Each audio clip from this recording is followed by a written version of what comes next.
Kayo po na nakaupo, subukan nyo namang tumayo. At baka matanaw ninyo ang tunay na kalagayan ko. Ganito kasi yan.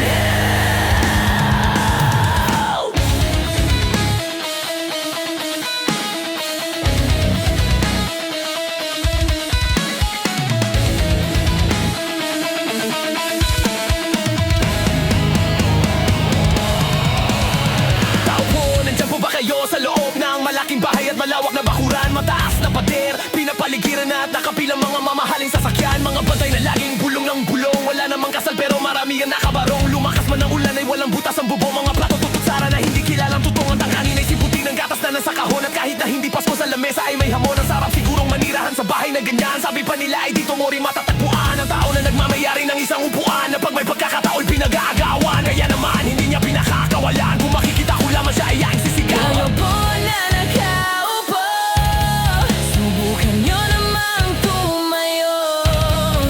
At baka matanaw ninyo ang tunay na kalagayan ko.